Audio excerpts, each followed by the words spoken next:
Do you know what's interesting about all these people? None of them are volunteering to off themselves. Bill Gates is an old guy. It's the late 60s, I think. Has he offed himself? I don't think so. He's still flying around in a private jet telling us all how we need to reduce our carbon footprint. The carbon they want to reduce is you. You're the carbon they want to reduce.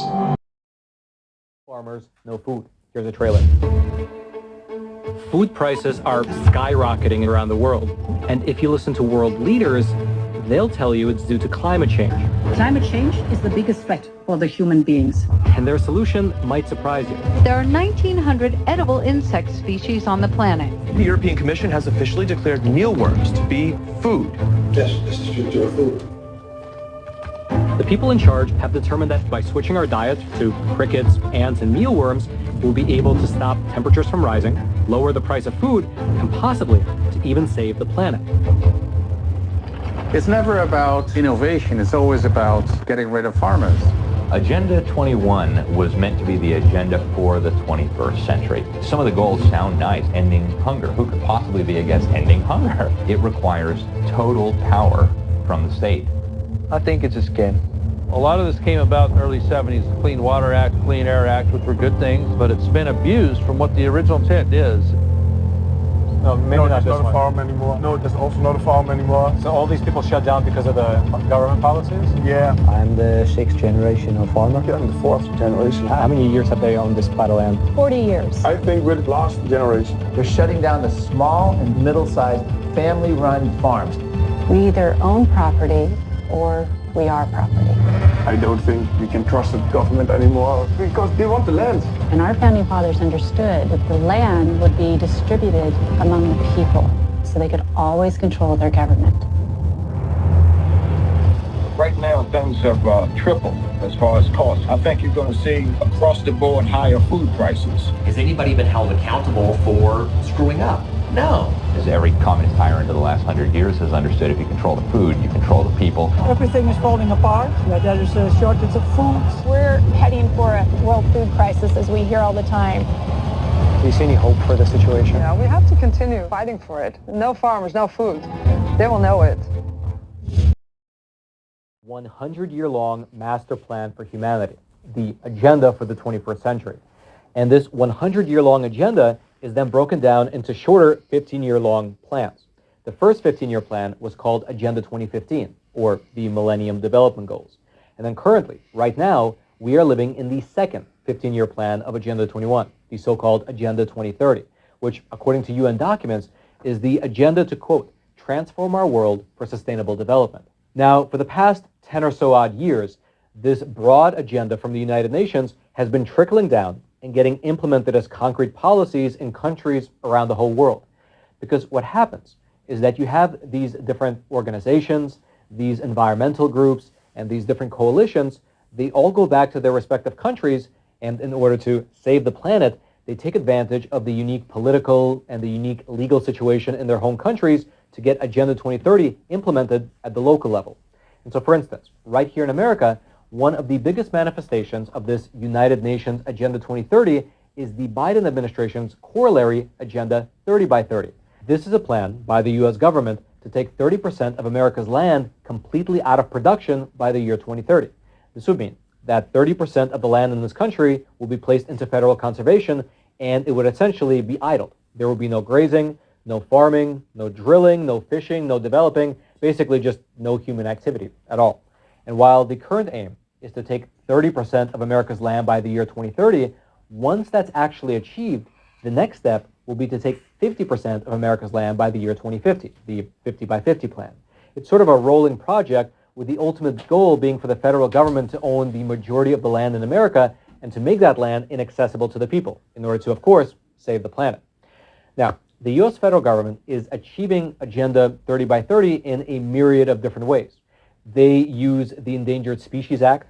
They use the Waters of the U.S. Act. They have the president invoke the Antiquities Act in order to establish national monuments. They use federal money to convince private landowners to put conservation easements on their land. And so while it's technically still private land, you're not allowed to develop it. And then, besides all these different methods, well, there's now a new approach that the federal government is taking in order to push this agenda through. Hidden behind even year of bureaucratic red tape, the BLM, which is the Bureau of Land Management, they are pushing through a backdoor rules change which would effectively sell out our public land to the highest bidder in order to achieve the goals of the 30 by 30 agenda. Essentially, they are working to create a system wherein these extremely well-funded environmental groups will be able to come in and purchase what would be called conservation leases on otherwise public land. And in so doing, these different environmental groups will be able to restrict all other uses on that so-called public land, meaning that there will be no more recreation, no more mining, grazing, fishing, hunting, or anything of that sort.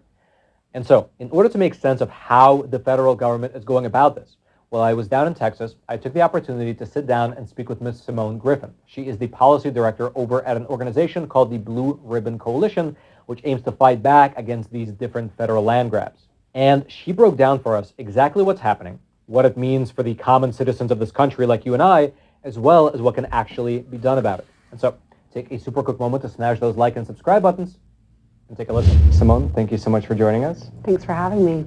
So, you know, this is the Stop 30 by 30 Summit. And we were talking, you know, last night, and one of the things I realized after speaking with you is that it's not just about taking the physical land, right? It's sometimes about controlling what you can and cannot do on land that the government doesn't necessarily own, but they control. So can you discuss, tell the audience about some of the attacks on grazing that public lands are facing? Yeah, and we're facing a lot of attacks. So in the West, there's a lot of public lands, whether it's managed by the National Park Service, Forest Service, the BLM, and through the Taylor Grazing Act, grazing allotments have been issued on these public lands. And so even though the BLM, for example, the Bureau of Land Management, they are mandated to manage these lands for multiple use and to allow these allotments, and these grazing allotments, they're private property. I mean, even though they don't own the actual land, they do own the allotment, and they've purchased it, so it is a private property right that they have to graze on their allotments. And what we're seeing is these land agencies, they're enacting policies and management decisions that are greatly going to reduce and have reduced grazing and access on public lands. For example, Grand Staircase Escalante National Monument was designated over 20 years ago, but we've seen the reductions through that management decision of cattle and sheep grazing over the years. Just right now, actually, they're undergoing NEPA process to reevaluate the management plan. And essentially, we're going to see lots of proposals within this management plan that are going to reduce grazing and the allotments. So they're proposing to cut the area, and it's 1.9 million acres, just to this one national monument. And they're proposing to cut the acres available for grazing in half, and the AUMs, basically the amount of cattle that's allowed to be on each allotment, they're going to cut that in half. So these ranchers that have been there for 8, 9 generations, it's their history, it's their family culture, that's just getting slashed from out from underneath them, and it's hurting our economy, it's hurting education. I mean, it's such a ripple effect of how it affects these small communities, and that's just one plan and one national monument. And we're seeing more national monuments designated. We're seeing management plans all over the Western United States that are hurting these ranchers that have been doing it and have been the true stewards of the land for generations. You mentioned a few things, but I can also imagine the investment you put in, assuming you have access to this public land. Let me ask you, why are they doing this? What's the at the very least surface level reason that they're taking away this land from the use? So they want wilderness. They want the lands to be designated as wilderness, and even though the land is already protected by dozens of laws, such as the Endangered Species Act and the Water Act, and there's so many laws already protecting the land, and then they create a national monument to protect it even more, so they claim. But eventually they want it to be wilderness, and they don't want any use. They don't want roads. They don't want access. And so if they can start cutting down grazing and access in general, then they can hopefully get it designated by Congress to be wilderness, and then nobody will be able to touch it for forever, and that land will be permanently locked up. And 30 by 30, they say they want these lands protected. They never define how they want it protected, because you could argue that 30% of lands and water are already protected through the various laws and executive orders and regulations that we already have, but they want to take it a step further. They want it protected by wilderness, which is designated through Congress. So let me back up and try to tell you what I understand. You said, because I'm sure a lot of people in the audience who maybe live in cities, they're not necessarily dialed in with what's happening in the rural countryside. So you have public lands that are owned by the federal government, right? Or a state government, or is it only the federal government? So there is state. So for example, in the county that I live in, we only have 3% private land in the entire county. 91% or 91% of the county is federally owned, and then about 6%, 5 to 6% is state owned. So you do have some lands that are owned by the state, but the majority is owned by the federal government. Okay. So then let's say you have a ranch. So you obviously need your cattle to go graze somewhere to eat the grass. So you would buy an allotment, and an allotment is sort of like saying it's a permission slip for you to be able to graze in this particular area, correct?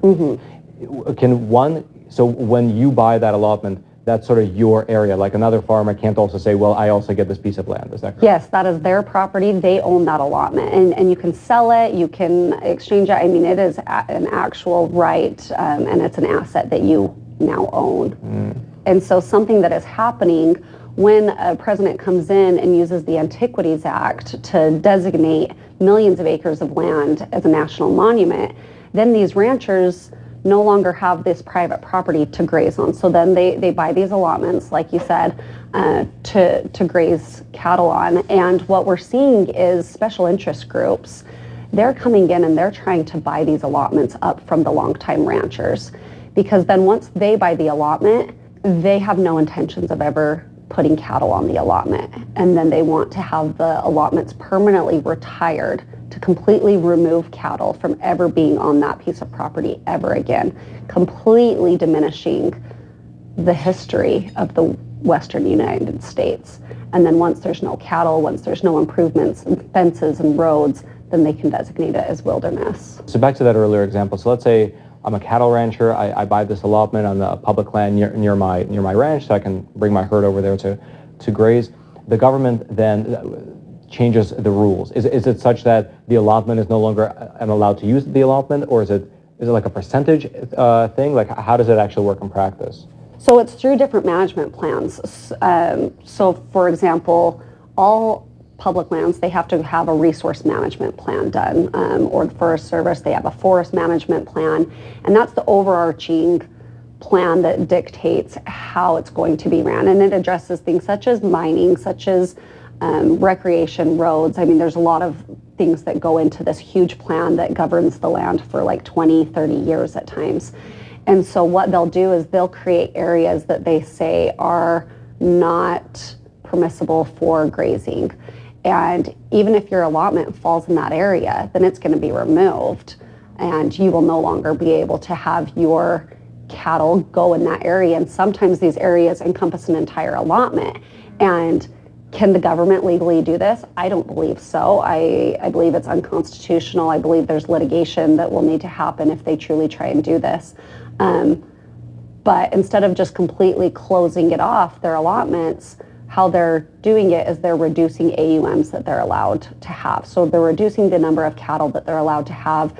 They're making it difficult for the ranchers and the grazers to do any type of improvement projects. So they're putting all this red tape up to build a fence or to get water to their cattle. So there's these roundabout ways that they're frustrating the grazing operation, rather than just because these ranchers, they have the rights. They're protected by the Taylor Grazing Act that protects their allotments. They can't just come in and completely take it unless Congress does that. And so there's these roundabout ways that they're using to really restrict their cattle and grazing operations. So that's how they do it. Because that was my question. Like, can they actually, would they reimburse the person? But I guess they can't take it, but they just make it almost impossible to operate. Right, they make it unprofitable for them. And so we have seen a decline in grazing operations, and they frustrate these longtime stewards of the land, and they look to a new profession at some point, and it's really sad. Yesterday you told me that this is very similar to what's happening in the Netherlands, much more than what we discussed before. And it sounds like it, because if you have a property next to a designated nature preserve, then you're actually screwed, right? Yes. Yeah.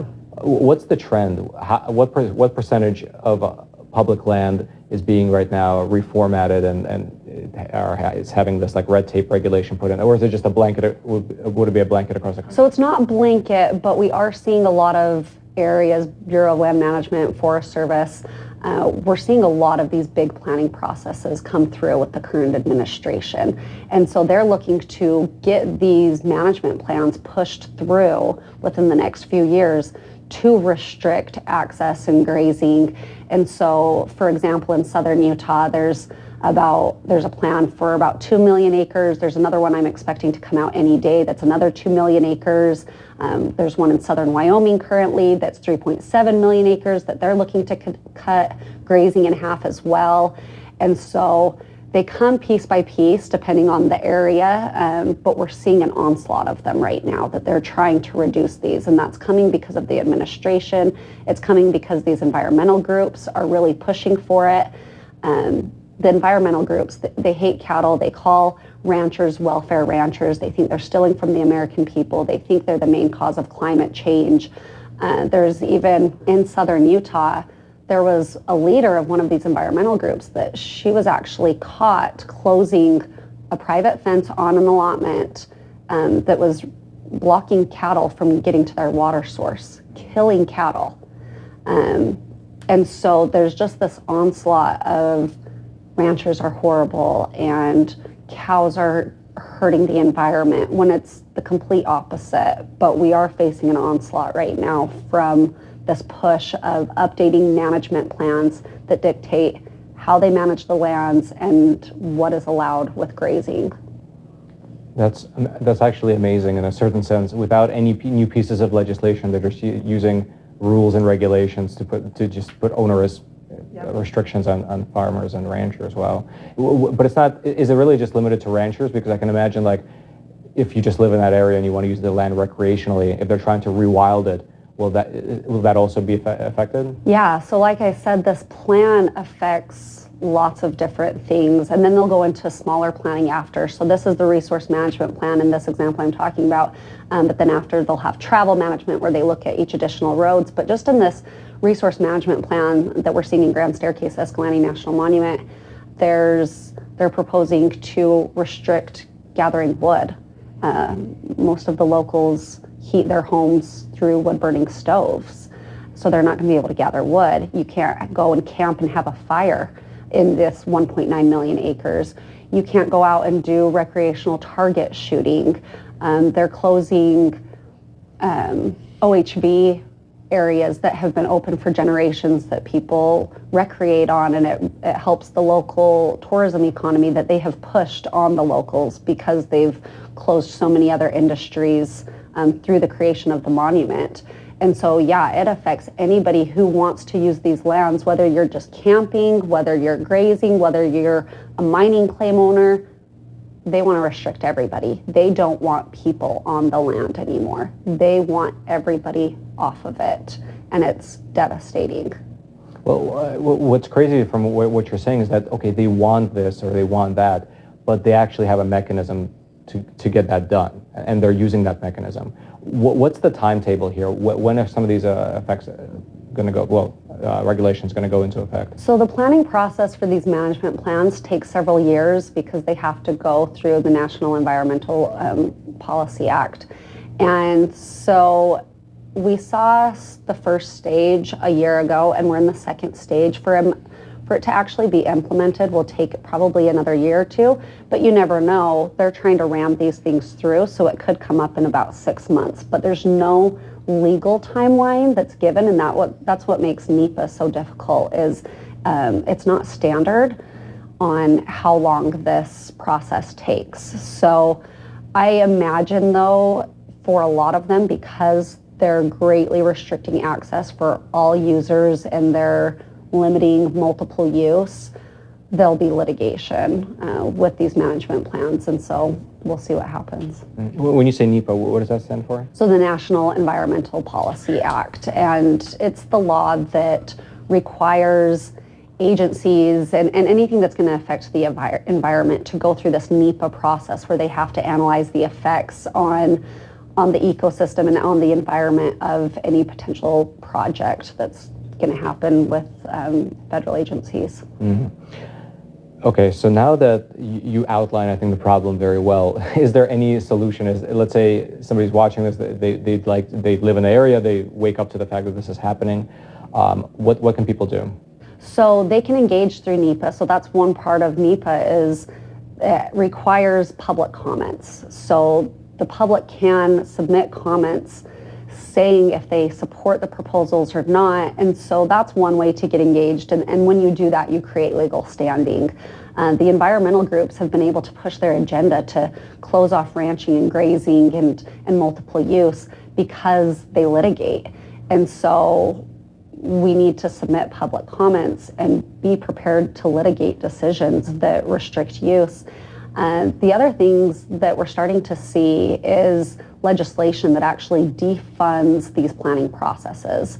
So it would require Congress to actually give approval for these agencies to move forward with spending money on the planning process, which would help a lot as well. So that would be like a proposed piece of legislation at the federal level? Yes, and there is legislation proposed for certain of these planning processes, but it would be great if all the planning processes had the same legislation that requires Congress to give them the okay to move forward during these.